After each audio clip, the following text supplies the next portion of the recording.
አሜሪካ ህወሓትን በአፍጥሙ የሚደፋ አደገኛ ውሳኔ ወሰነች። ትግራይ መቀሌ የተናወጠች ነው። አስደንጋጭ ክስተት ተፈጥሯል። ዝርዝሩ በቆይታችን ይቀርባል። ትምህርት ሚኒስቴር በወረቀት ለሚፈተኑ የትግራይ ተማሪዎች የፈተና ወረቀት አላከም ያለው የትግራይ ትምህርት ቢሮ በአጭር ጊዜ ውስጥ በራሱ ፈተና አውጥቶ ተማሪዎችን እንደሚፈትን የቢሮ ኃላፊ ኪሮስ ጉሽ ገልጸዋል።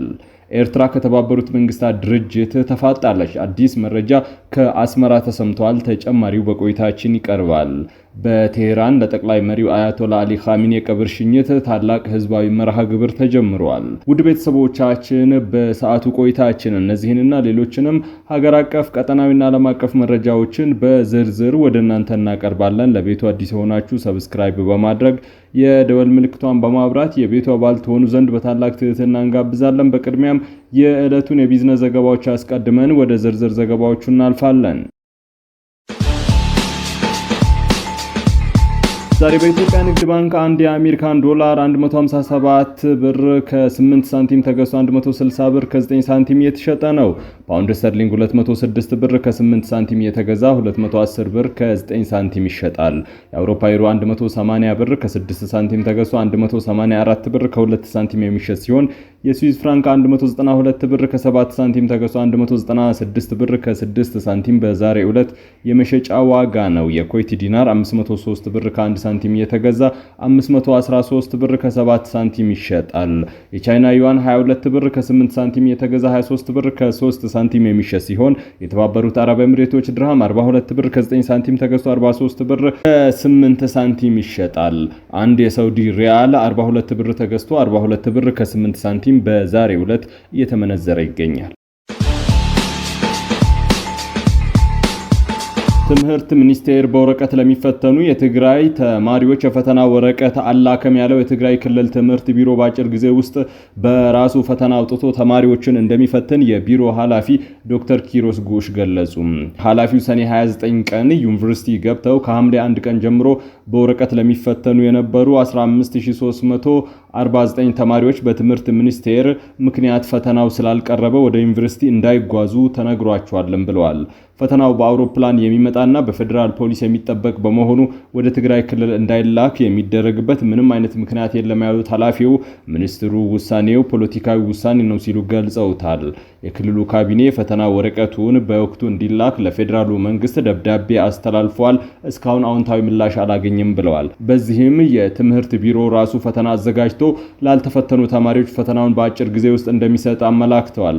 ኃላፊው የትግራይ ክልላዊ መንግስት የራሱን ዩኒቨርሲቲ መግቢያ ነጥብ ወስኖ ተማሪዎችን ወደ ዩኒቨርሲቲ እንደሚያስገባ ገልጸው ፈተናው ጊዜ ወደፊት ይፋ እናደርጋለን ብለዋል። ከቀናት በፊት በኦንላይን የሚፈተኑ 14406 ተማሪዎች ፈተናውን በተሳካ ሁኔታ መውሰዳቸውን የቢሮ መረጃ ያመላክታል። የክልሉ ትምህርት ቢሮ ራሴ ፈተና አውጥቼ ፈትናችኋለሁ ያለውን ውሳኔ በክልሉ የመገናኛ ብዙሃን የተመለከቱ አስተያየት ሰጪዎች ውሳኔው በተማሪዎች ወደፊት እጣ ፈንታ ላይ ሊያስከትል የሚችለውን አደጋ በመጥቀስ ከፍተኛ ስጋታቸውን እየገለጹ ይገኛሉ።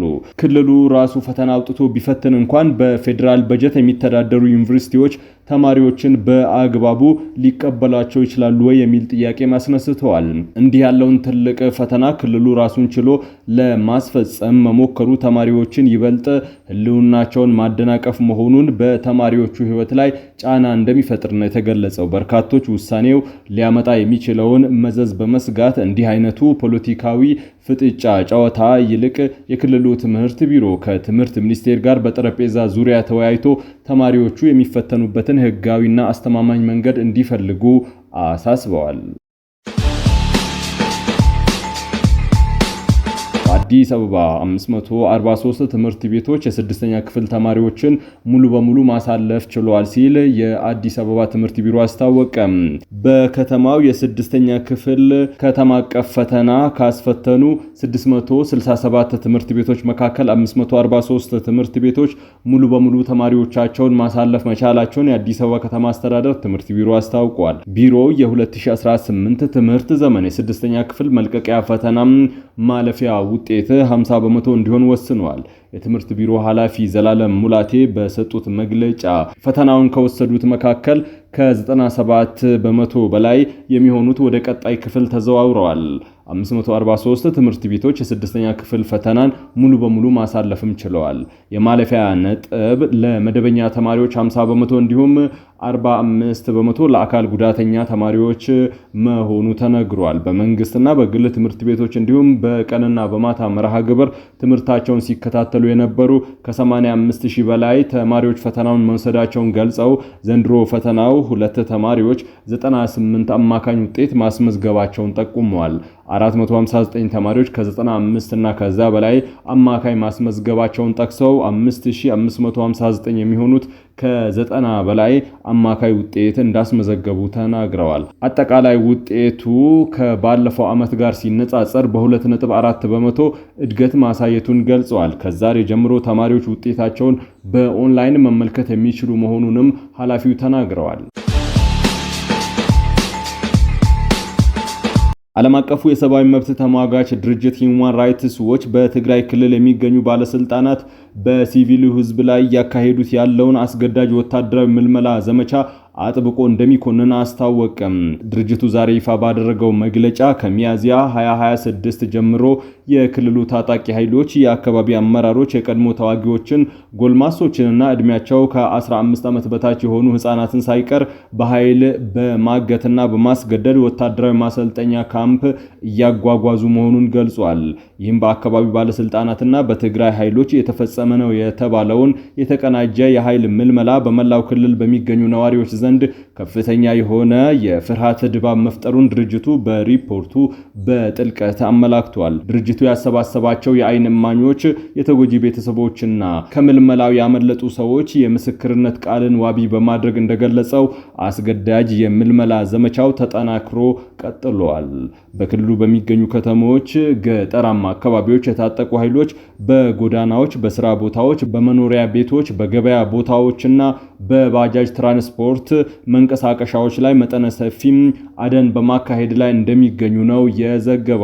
ከዚህ በተጨማሪ ለክልሉ ወጣቶች ዋነኛ የስራ ዕድል መፍጠሪያ በሆኑት ባህላዊ የወርቅ ማዕድን ማውጫ ቦታዎች ላይ ጭምር ወጣቶችን በጅምላ እያፈሱ ወደ ማሰልጠኛ እንደሚወስዱ ገልጿል። የአካባቢው አስተዳደሮች የቀድሞ ተዋጊዎችን ዝርዝር የያዘ ሰነድ በማዘጋጀትና በመኖሪያ ቀጠናቸው ውስጥ መረጃ አቀባዮችን በመጠቀም ሊመለምሉ የሚችሉ ሰዎችን የመለየት ስራ እንደሚሰሩ ሂዩማን ራይትስ ዎች ይፋ አድርጓል። የወታደራዊ አሰላለፍ ማጠናከርና መጠነ ሰፊ የግዳጅ ምልመላ ዘመቻ የመጣው በኢትዮጵያ ፌዴራላዊ መንግስትና በትግራይ ክልል በሚንቀሳቀሱ የህወሓት ኃይሎች መካከል ላለፉት ወራት ሲንጸባረቅ በቆየው የፖለቲካ ውጥረት ማግስት መሆኑ የፖለቲካ ታዛቢዎችና ተንታኞች እያመላከቱ ይገኛሉ። በተለይም ባለፈው ግንቦት 2026 በትግራይ ክልል የነበረውና በፌዴራሉ መንግስት እውቅና የተሰጠው ጊዜያዊ አስተዳደር አወቃቀር ላይ ከተፈጠረው ለውጥና የህዝባዊ ወያኔ ሓርነት ትግራይ ህወሓት በክልሉ ያለውን የቁጥጥር ሚና በድጋሚ ካጠናከረ በኋላ ክልላዊ የደህንነትና የንቅናቄ አዋጅ መታወጁ ይታወሳል። ሰኔ 2026 ላይ የወጣው ይህ አዋጅ ባለስልጣናት ዜጎችን አስገድደው ወደ ወታደራዊ አገልግሎት ውስጥ እንዲያሰልፉ ሰፊ ስልጣን የሚሰጥ ከመሆኑም በላይ የምልመላ ዘመቻውን በሚቃወሙ፣ በሚተቹ ወይም ከአገልግሎት በሚያመልጡ ግለሰቦች ላይ እስከ 25 ዓመት የሚደርስ ጽኑ እስራትና የሞት ቅጣት ጭምር እንደሚደነግግ ያስታውቃል። ሂዩማን ራይትስ ዎች ይህንን አዋጅ አስመልክቶ ቀደም ሲል ባወጣው መግለጫ ህጉ በአስቸኳይ እንዲሰረዝ ጠየቀ ሲሆን አሰራሩ ከጎረቤት ሀገር ኤርትራ አስገዳጅ ወሰን አልባ ብሔራዊ አገልግሎት ስርዓት ጋር አመሳስሎታል።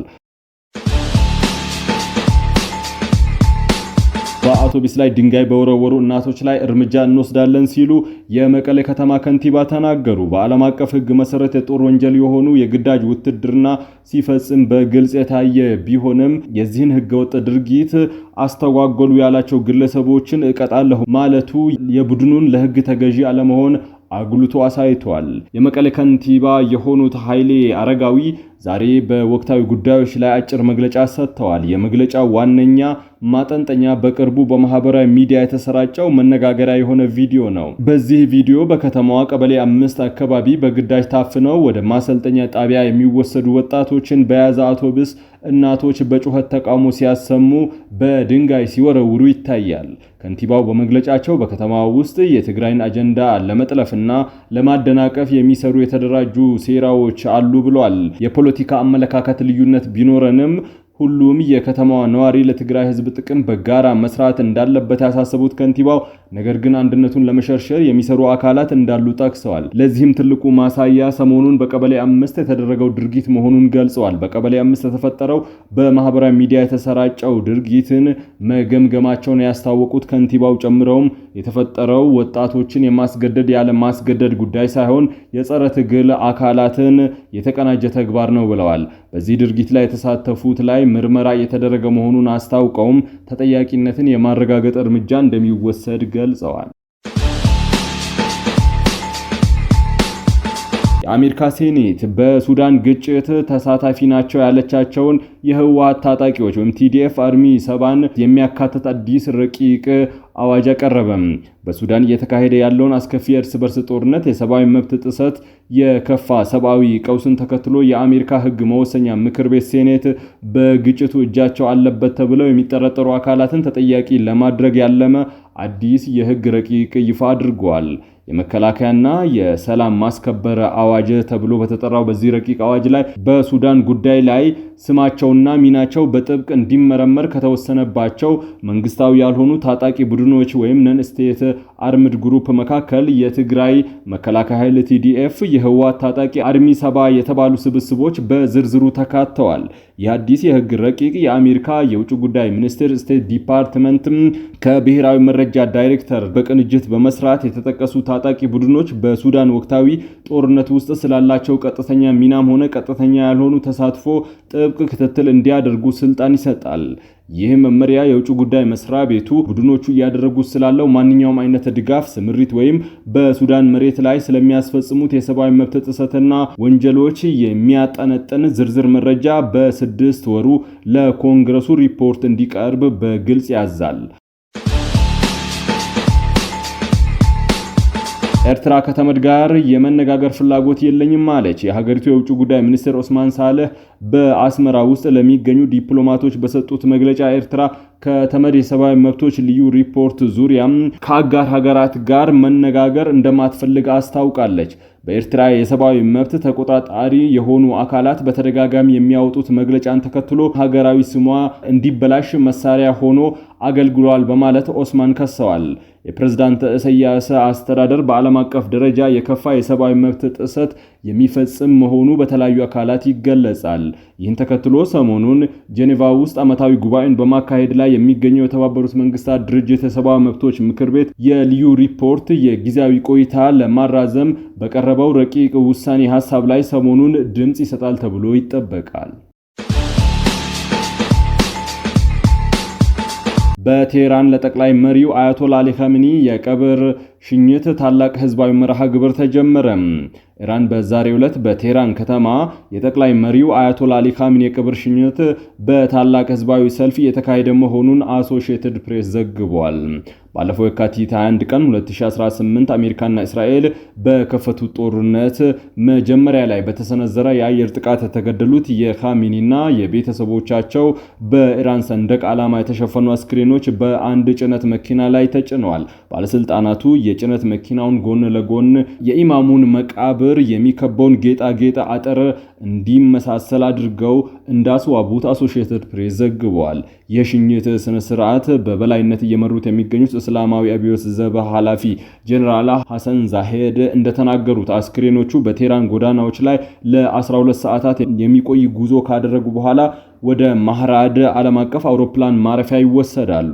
የኢራን ሃይማኖታዊ አስተዳደር ህዝቡ ለመንግስት ያለውን ድጋፍ ለማሳየት ከፍተኛ ቁጥር ያለው ሰልፍ በከተማዋ በተለያዩ አካባቢዎች እንዲገኝ እቅድ የያዘ ሲሆን በአሁኑ ወቅትም በሺዎች የሚቆጠሩ ሰዎች በቴህራን አደባባዮች ላይ ተሰብስበው የኻሜኒን ክብር የሚያወድሱ ሰንደቅ ዓላማዎችንና ባነሮችን እያውለበለቡ ይገኛሉ።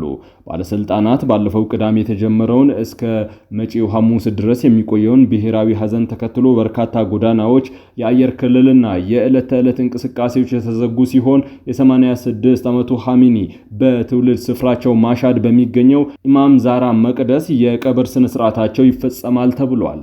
ውድ ቤተሰቦቻችን ለሰዓቱ የመራረጥናቸው ዘገባዎች በዚህ አብቅተዋል። አብራችሁን ስለቆያችሁ ከልብ አመስግነን ተሰናበትን። ደህና ቆዩን።